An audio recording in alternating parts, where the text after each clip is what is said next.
Today is the official release day of Shadowverse Evolve's very first collaboration set, Umamusume Pretty Derby. And today we're going to go over all of the details that you need to know about the set. We're going to go over some cards that I think you should keep an eye out for. We're going to go over the mechanics, and we're also going to talk about what the heck is Umamusume anyway, because I have a feeling that a good number of you out there might not know what it is. Hey, if you like the Shadowverse Evolve content, please like, subscribe, maybe share it with your friends, and let's get started. We're gonna go from this lovely view to an overlay here. So this is Umamusume. So this is actually the original incarnation of Umamusume. I'm pretty sure this is a mobile game, right? It's a mobile gacha game, and the big conceit of the game is horse girls. They're horse girls. They're cute anime girls, but they're also like horses. That's the thing. That's the thing. So they race.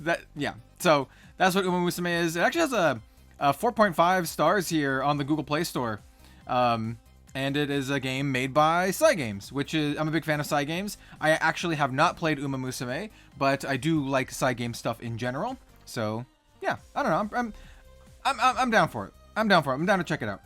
But some of the folks might recognize Umamusume better for their anime. 4.6 stars out of 5 with over 1.8 thousand ratings, which is pretty good actually. Like over 1,000 ratings, getting close to 2,000 ratings, and pretty close to a 5. The people who like Umamusume like it, and the people who watch it tend to like it, it looks like. So no matter how you shake it, it is a pretty well-liked IP. So with that said, let's get into what it entails in regards to Shadowverse Evolve and the collaboration set. So this is the collaboration set, Umamusume Pretty Derby. It is, like I said, on sale today on December 8th, and it features a starter deck, and we'll talk about that, as well as a booster box product, complete with, you know, fancy leaders and your SRs and all that kind of good stuff. And so before we do that, I do want to mention that the Umamusume set is somewhat infamous for the Japanese release because the cards are very strong. The Uma deck was one of the most impactful decks in the entire format. I was trying to debate on how I wanted to say this. It was very, very good. And because of that, they actually preemptively restricted 2 cards going into the English release. And so that's what we're going to talk about here. We are talking about the 2 cards that are restricted. They're restricted to copies of 1. They are Trial Initiation and Ikuno Dictus. And what do the cards do? Well, here is Ikuno Dictus. This is a gold rarity, 2/4, Havencraft, but also Umamusume. We'll talk about the mechanics here because you can play any Umamusume cards in your deck if they are all Umamusume cards, right? So this means you can actually mix your crafts, but only if all of them are Umamusume. So you can play this card in a Haven deck, or you can play this in an Umamusume deck, is basically what I'm getting at. And what she does is she is a 2/4 with the race ability. So we have a cost of 1 carrot, 1 play point, and then you race her. She also has Ward, and she has Fanfare. Look at the top 3 cards of your deck. You may reveal an amulet or an Umamusume card from among them and add it to your hand. Put the remaining cards on the bottom of your deck in any order. And so what does race actually do? It gives the follower rush, and now it is considered to be racing. So anything that cares about racing, it is now racing. What is the carrot? Well, you know what? Let's actually pull up one of the cards here. We're gonna go over not all of these, but we're gonna go over some examples. And one of them is the carrot. And as you can see, this is the carrot. The carrot, it just says you can serve a carrot to an Umamusume follower to race it. Racing followers have rush. Followers with rush can attack the enemy followers, yada, yada, yada. You can put up to 10 of this card in your Evolve deck. They actually take the place of your other Evo cards. So you can have up to 10 either carrots or other Evo cards mixed. So you can technically have, like 5 carrots and then 5 other Evo cards, and that would actually work. So that's basically what the carrots do. They act sort of like a generic evolve for the Umamusume cards. And so there, yeah, that's like the main mechanic of the Uma set. So that was Ikuno, and then we also have Trial Initiation, and you'll see a common theme between the two cards that were restricted. There's a 1-drop Swordcraft spell. It's just a silver, and it says choose one of the following. Either look at the top 2 cards of your deck. You can reveal an Umamusume card from among them, put it in your hand, and then put the remaining cards on the bottom of your deck in any order.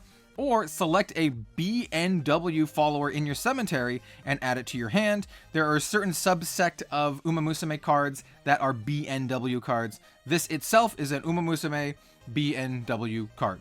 And so basically, these two are restricted to 1 because they made the Uma deck way too consistent by getting like a really good deck filtering and card selection. And so yeah, these are restricted to 1. Only in the Umamusume deck. So you can have 3 of these of each if you want. In Haven and Sword, probably won't run them because they are really good in the Uma deck. So yeah, keep that in mind as we go into this. And those are the 2 cards. All right, so this is the starter deck list. So like I said, the Uma deck or the Uma product has both a booster box product as well as a starter deck product. I will be doing an official review and unboxing of all of this stuff when it comes in the mail, but currently I do not have any, so we're just going to be kind of showing this off. Important things to note. So for example, we have Silence Suzuka, really good Forest Craft card. This is a card that you will likely run a full playset of in your Forest Craft decks. If you're playing Forest, you're going to want to pick up 3 of this card. Well, you can get it in the starter deck, or you can actually open it up in the booster pack, as you can see here. Yeah, it comes in both. Same thing with Tokai Teo. She also comes in the starter deck. She's a legendary card, as with Suzuka. But you can also open her in the booster pack. So this actually gives you, as a Shadowverse Evolve player and customer, 2 options, right? You could buy just the starter deck and then buy singles to get the rest of the cards that you need, or you could just buy some booster boxes if you don't intend or don't need the cards in the starter deck, right? You don't have to get the starter deck. What I'm going to be doing, and what I already did, is I bought a case and the starter deck. And so what I'm going to be doing with that is I'm going to be basically upgrading my starter deck into an Umamusume only deck. And then I'm going to be using the cards that I pull in my booster boxes to upgrade my existing decks, right? So, yeah. You can do any combination thereof, but just rest assured you don't have to buy the starter deck if you don't want to. The starter deck does come with some really good cards, though. So, like I said, it comes with Silent Suzuka, it comes with Tokai Teo. It also comes with this one right here. This is Lamplit Training of a Witch to Be. This is a meta staple card for Runecraft up until current Japanese meta. This card is very good. You're going to be using this card for a very long time. It is just a silver card, though. So if you're just buying booster packs, there's a very likelihood that you're just going to pull this in a booster pack anyway. What does it do? It's actually a pretty simple card. It just says spell. It's just a quick spell for 1 cost. Select an enemy follower on the field and deal it 2 damage. If there's a racing follower on your field, deal 3 damage instead. And so like I said, racing gives rush, but then it also is now racing, and so it buffs cards that care about racing, like this card. Most decks will just care about this being a 1 cost 2 damage to a follower spell. That's also a Runecraft card, because unlike the Angelic Snipe, this is a Runecraft card where the Angelic Snipe is just a generic card. So yeah, this card is a staple Runecraft card. There's some other cards in this deck that are played. So there's like my Solo Dawn to Raindrop Drums, I do believe is played in the new Abyss. And let's see. Those are the big ones that I can see here. I think there might be some other ones here, but those are the real big ones that I think you'll be playing. Special Week, actually. I think some decks might run Special Week. What is this? Special Week, the 2-drop 2/2. She evolves for 1 play point. You can also race her for 1 play point and a carrot. And then Fanfare, look at the top card of your deck. If it's an Umamusume card, yeah, this is an Uma staple. So if you're playing an Uma deck, you're going to be playing Special Week. yeah, very good for that deck. But outside of that, you don't really need her. So once again, like I said, this is what I'm going to be doing is I'm going to be using the Uma starter deck to upgrade into a competitive Uma deck, and then I'm going to use the booster cards to just upgrade my pre-existing decks.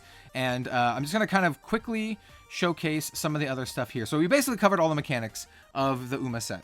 So the key things you need to keep in mind before we go over the cards are that racing and carrots are like, they go hand in hand. Like I said, you put the carrots in your Evo deck in the place of the Evo cards, up to 10 carrots. So you can have, any number of carrots in there, just so long as you still have 10 maximum cards in your Evo deck. And then you have the Umamusume synergy cards. You have some of the other synergy cards. What was it, like the BNW synergy cards, and the racing stuff. So yeah, it's actually not too bad, not too simple. The Uma stuff really synergizes with itself, and it will be a top tier deck. Even with those restrictions, I think Uma is going to be one of the best decks in the game. So you should not ignore Uma. Even if you don't want to play Uma, you should still keep up to what Uma's doing, because very strong. So let's go over some key cards here from the booster set. So I already mentioned Silent Suzuka, very good card. You're going to be running her in your Forest Craft decks. And I will say I will be doing deck techs for all of the upgraded versions of the current crafts, as well as an Uma exclusive deck tech. This is just kind of like a quick overview of what you should look at. Tokai Teo is very good. I think you run this in your Swordcraft decks just in general. She is very powerful because she's another Storm follower. She's a 5-drop 4/4, 2 play points. You can evolve her. You can also race her. And she says, fan first, select an enemy follower on the field and deal X damage, where X equals 2 times the number of followers on your field, including this one. So at base level, she deals 2 damage to a follower, and if you have more, well, she does a lot more. But when you evolve her, she gains Storm, becomes a 5/5. So you can like get a nice little 2-for-1 here. You can storm into something, or you can also like, depending on how many play points you have and if you have carrots, you could race her instead of evolving her if you want to just attack into a follower and then use her fanfare effect to kill something else or to kill something big. Anyway, she's really good, and mid-range sword decks are going to definitely be playing her. Very good. I didn't actually go over what Suzuka does. She's also like very strong. So she's a 4-drop 4/1, pretty fragile, but for 2 play points you can evo her, and you can also race her for 1 play point and a carrot, and she has Storm by herself. So like, just on base level, she's a 4-drop 4-power Storm, pretty good. But when you evolve her, she becomes a 5-power Storm, but also select an enemy follower on the field and put it on top of the owner's deck. This card's really good. Gets rid of really annoying enemy followers, and also punches your opponent in the face for 5. This is staple for Forest. Also, kind of like makes their draw bad because you put on top of their deck. So yeah, just really good. All right, let's go to Narita Bryan. This is another really good mid-range and control sword card. She's an 8-drop 6/8 with 1 carrot and 1 play point to race her. She has Bane, Ward, and Aura, so she's kind of like an Aurelia. However, you can also activate her and select an enemy leader or enemy follower on the field and just dome it for 5. So yeah, quite good. If you don't want to attack with her, you can just like, so say you play her and you don't want to race her or anything like that, you can just activate her and you can shoot your opponent for 5, which is quite good. So yeah, I think Narita Bryan is very good, and you'll probably play like 1 or 2 in your sword decks. We already talked about the Trial Initiation. It's restricted to 1 in the Uma deck. You'll play 1 in your Uma deck. All right, this card is really good. So Agnes Tachyon, if you're a Runecraft player, you're going to want to get a playset of this. So she is a 2-drop 2/2. She's kind of like a mini Merlin. 2-drop 2/2. You can evolve her for 1, you can race her for 1 and a carrot, and whenever you play a spell, select an enemy follower on the field and give it -1/-1. That's a permanent -1/-1.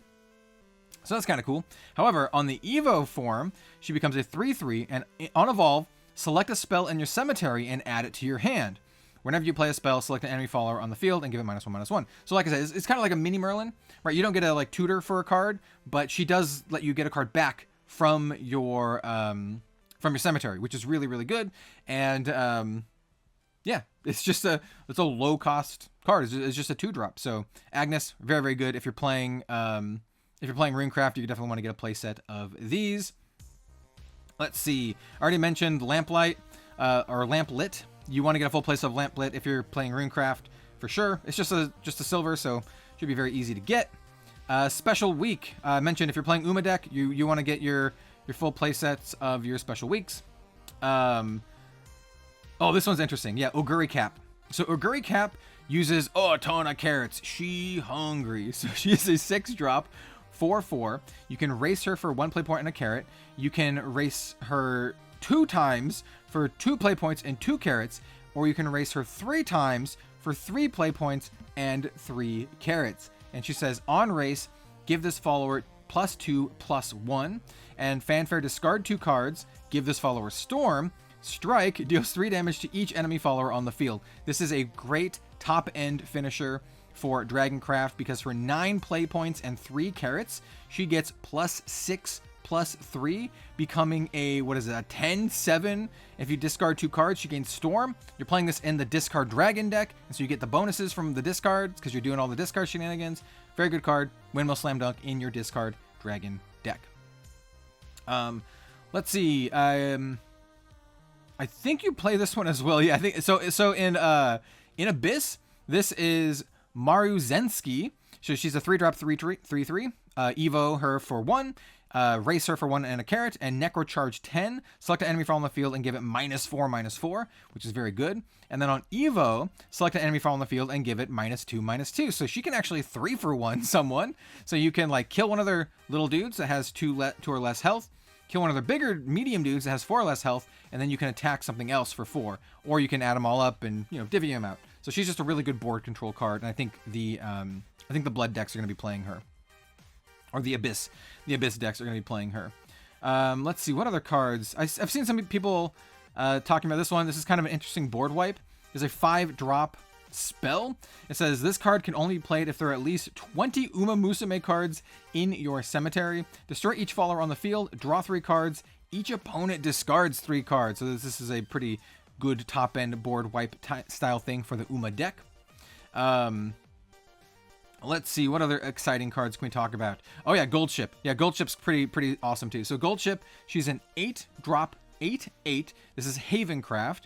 So for 1 play point, you can race her. Fanfare, reveal the top card of your deck, deal X damage to each enemy leader, and give your leader +X health. X equals the revealed card's cost. So you can reveal, I don't know, like your Heavenly Aegis, and dome your opponent for 8, and then heal for 8. And then also, on top of that, if it's super late game, you can pay 10 play points to give Gold Ship +10/+10 to make her an 18/18.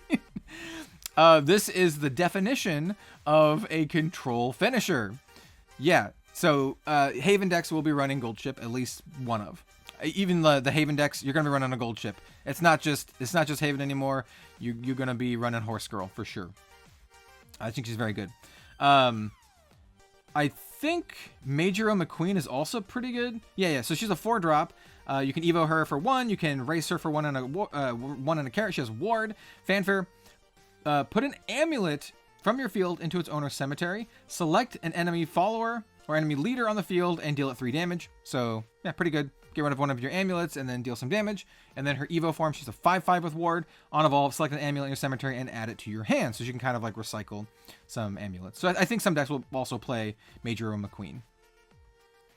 Let's see. I think we're going to round it off by talking about this card here, because I think some decks will play this card. We're not talking about all the legendaries. Like, we're not going to talk about the Close-Knit Ambitions, even though it is very cute.